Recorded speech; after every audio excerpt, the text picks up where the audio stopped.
Sveiki, Žiedo broliai kanalo žiūrovai. Šiandien Žiedo broliai, Jonas Gabrielius ir laida skirta žiediniam lenktynėm. Pacas, Aurumas artėjantis, Kreventikas, Erdesainsas, Juta ir visos kitos komandos. Tai va, teisim vėl Jonas kartu su mumis, po ilgesnės pertraukėlės, vėl kartu.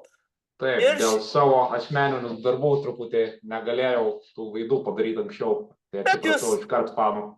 Bet tikrai jūs matėte dvi puikias laidas, reportažus, tai yra pokalbį mano su Emilija Olivadaitė, taip pat praeito sekmadienio puikų video iš Aurum 1600 km prezentacijos Gedimino prospekte, interviu su Dariumi Jonušiu, su Mantu Matukaičiu, su Rimu Ciciuliu, su Edvinu Žadeikiu, su ES motosporto komandos vadove Ernesta. Tai šitas video jau yra įkeltas, tai labai ačiū, kurie žiūri mus ir prenumeruoja. Gabrielius tikras šaunuolis, mano kolega. Jo, tas reportažas buvo fainas, graži iniciatyva. Apie Aurumą pristatymą šiek tiek papasakosim vėliau, o dabar apie Pacą ir Arturo Batrakso sugrįžimą į Pacą. Po labai ilgos pertraukos Arturas grįžo, po kokios ilgos. Pusantro, metų pertrauka buvo, man atrodo, jeigu aš neklystu. Jo, pamenu, man atrodo irgi jo, kad porą metų tik važiavo ir paskui nebevažiavo. Ir štai, Arturo automobilis, Lamborghini Huracan GT3 Evo, galingesnis negu Erdesainso. Tai Artusas užtikrintai laimėjo Paco važiavimus, abu. Ir štai My Lap Speed Live platformoje jis parodė per lenktynės minutę 18:523. Patį greičiausią ratą trasos, kai jo konkurentai Egidijus Gražys ir Tautvydas Rudokas važiavo 1,5 sekundės lėčiau.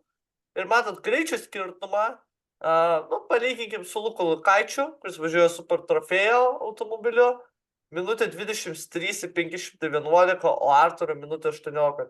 Kaip greitas yra Arturas, bet reikia priminti Jo, grubiai 4 kilometrais greičiau. Jo, ir Arturas lenkia visus lenktynininkus ratu netgi kai kuriuos.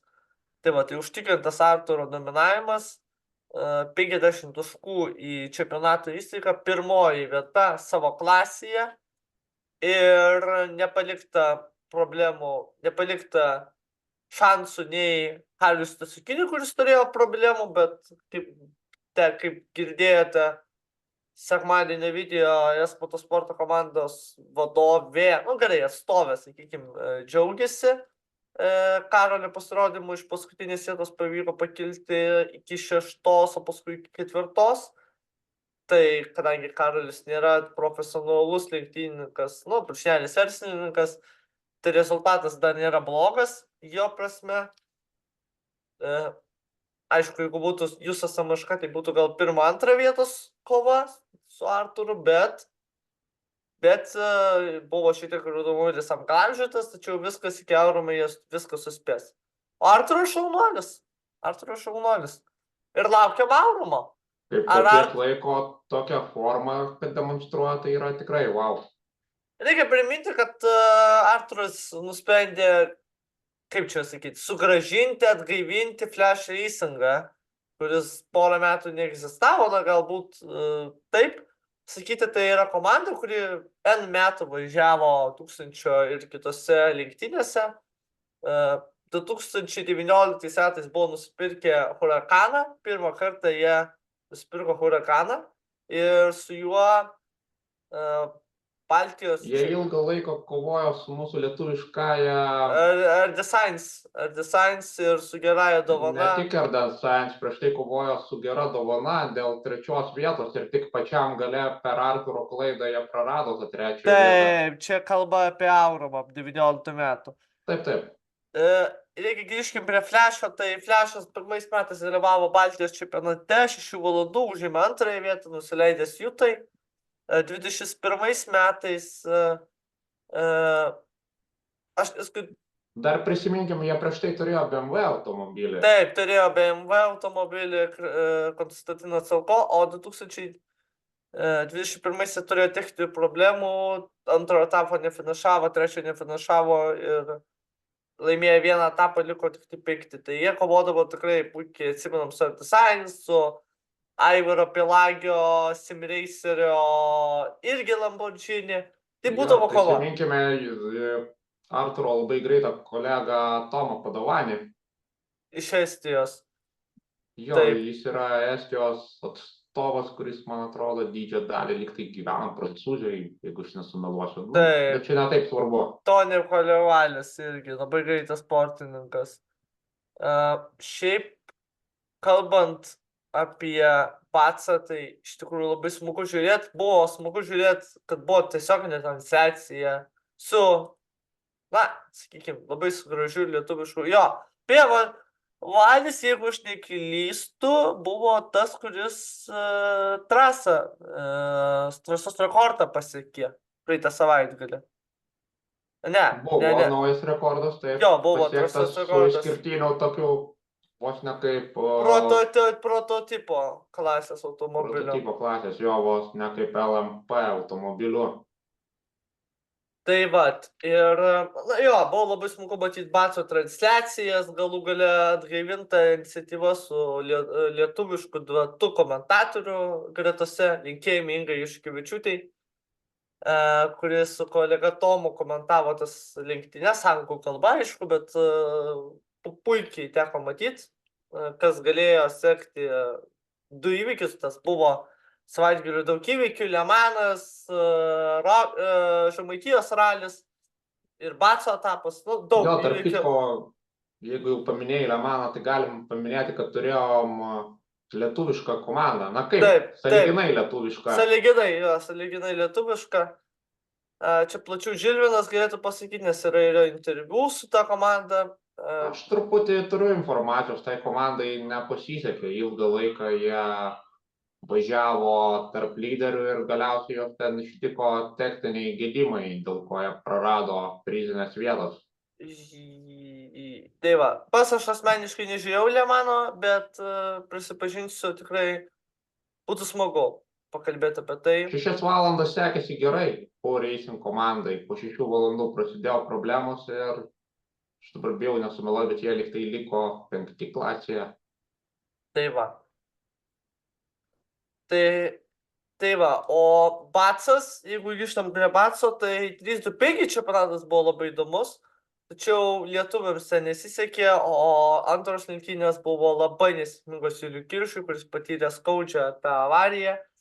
Aplamai, kaip Edvinas Žadeikis minėjo, buvo vienas blogiausių savaitgalių, per treniruotės viskas gal ir okei, bet per lenktynės negerai. Ir čempionate dabar stipriai įsiplėšė į priekį Ričardas Subeckis ir, nu, kažkaip galvoju, kad Pauliui Urbonavičiui sunkiai seksis aplenkti. Kažkaip Juliaus man gaila, netgi kaip žmogaus, jam kažkaip labai velniškai paskutiniais metais nesiteka, tai 3-2-5 klasiai. Jo, ir visiems turbūt ta Bikernieko trasa tokia užkeikta.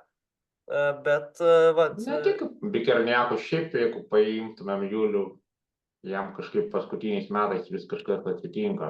Tai žiek mašina paveda, tai avarija kažkokia. Taip. Bet visai Julius Kiršis, aišku, gerai, kol kas užima 7 vietą, bet dominuoja Latvijos sportininkai ir tarp jų Paulius Urbonavičius.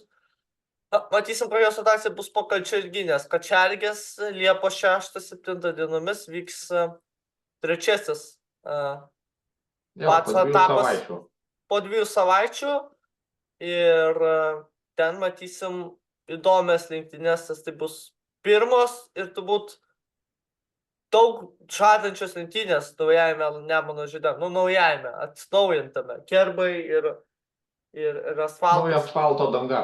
Jo, nauja asfalto danga, bet, na, ten dar reikia daug tvarkyti, kad bent turėti, bent bikia ir nieko situaciją, bet bus 2 valandos, tai galbūt apsilankys kažkokia ir Aurimo komanda, vis tiek artėja ir Aurimas, jeigu kalbėjom apie prezentaciją.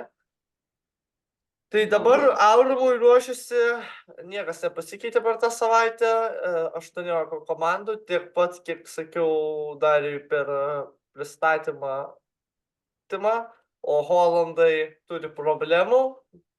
Holandai turi finansinių problemų. Apie jas jau esam pasakoję, tai tikrai nediskutuosim. Štai Dėl sudėtis. flash racingo irgi negalima tikrai garantuoti su Gabrielium, čia visiškai yra neaišku, čia tik yra mūsų tokie asmeniniai spėjimai, kad galbūt jie važiuot. Teko bendrauti ir su Justu Jonušiu, ir su Hariu, jie tikrai mano, kad Flashas dalyvaus, jeigu jie surinks komandą.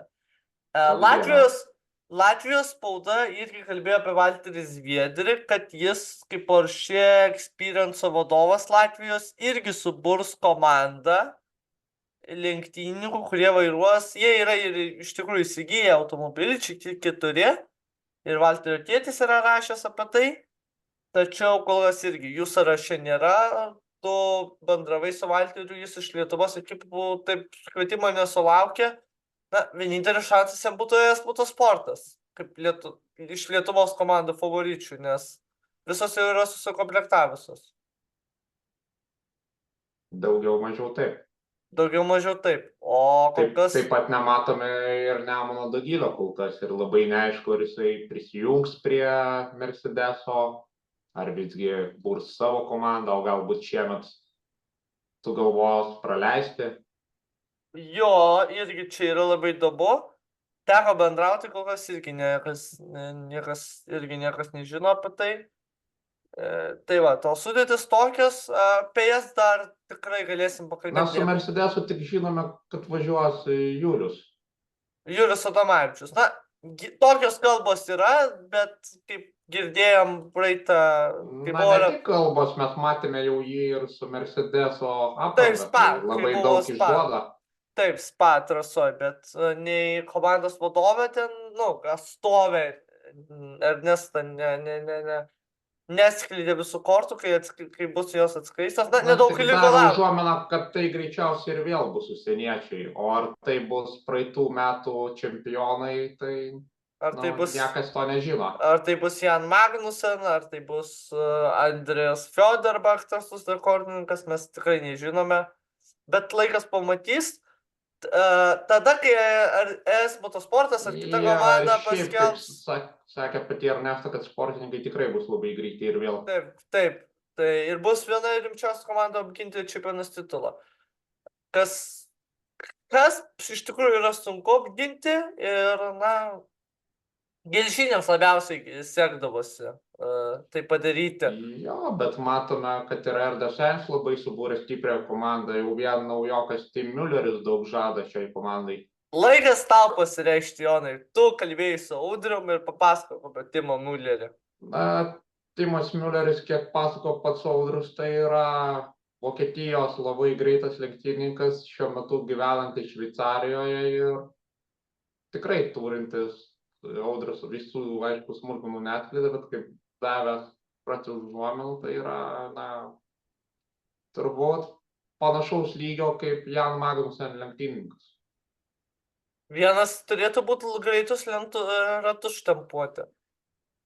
O jis patirties Olampo turi? Mes pamatysim iš tikrųjų ilgai, nereikės laukti ir spėlioti, nes kaip pats Audrius minėjo, jau Italijos etape turėtų šis sportininkas prisijungti prie komandos. O dėl Davido Jociaus? Dėl Mugello? Dėl Davido nežinau, čia ne Mugello etapas, čia yra Misano etapas. Misano, man... Dėl Davido negaliu nieko pasakyti, nežinau. Nieko nežinom. Tai va, Bet kad naujokas debutuos Misano, tai tikrai, bent jau kaip Audrius pasakoja. Taip, ir automobilis dabar ruošiamas Ispanijai, pasirodo tėvelė Dalio Steponavičių garaže. Speed Factory Racing komandoje, gerose ne tik R-Designso, bet ir kitų komandų dirbtuvėse. tarptautinės komandos, važiavusios net ir Aurime, kai Konstantinas Salko pasiekė tą rekordą 2014 metais, tai būtent pasiekė būtent su Speed Factory komanda. Tikrai taip, tai yra labai rimta, pakankamai sena jau komanda, kuri netgi seniau startuodavo su LMP automobiliais. Tai va. Juta irgi ruošiasi, važiuoja į Nürburgringą, labai sunki ten sistema pakliūti į Nürburgringą 24 valandas. Kiek su Audriu bendravau, tai Lietuvos sportininkams reikėtų ir atranką praeiti, ir 4 valandas važiuoti, ir su paprastu automobiliu ten pravažiuoti, kad galėtum sėsti prie Audi ar kito automobilio vairo. Ten pakliūti, dėl to... Dalyvių turbūt buvo apie kokį 30-40 ar daugiau. Daugiau, aišku, daugiau. Šiek tiek daugiau. Aišku, Nürburgringas yra toks žalasis pragaras, tai jų yra daug.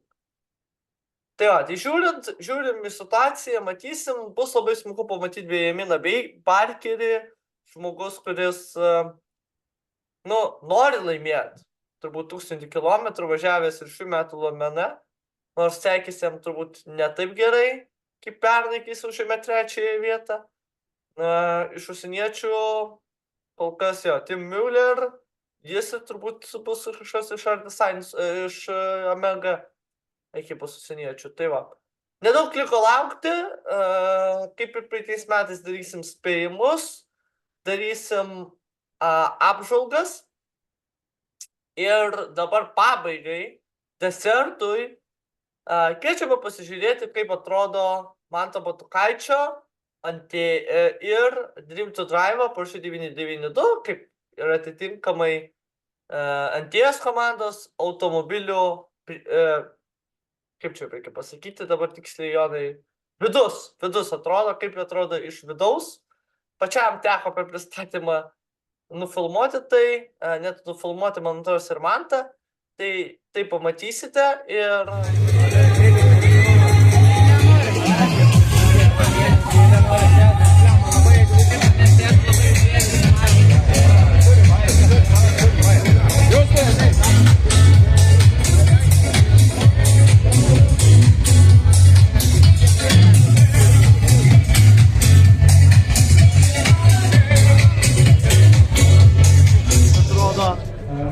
Dinamito komandos Audi automobilis.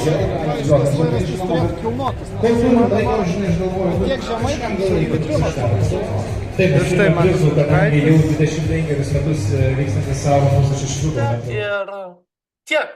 Tai bus pabaigai, o šiandien tiek. Gero vakaro, geros dienos, gero ryto, kada be mus žiūrit.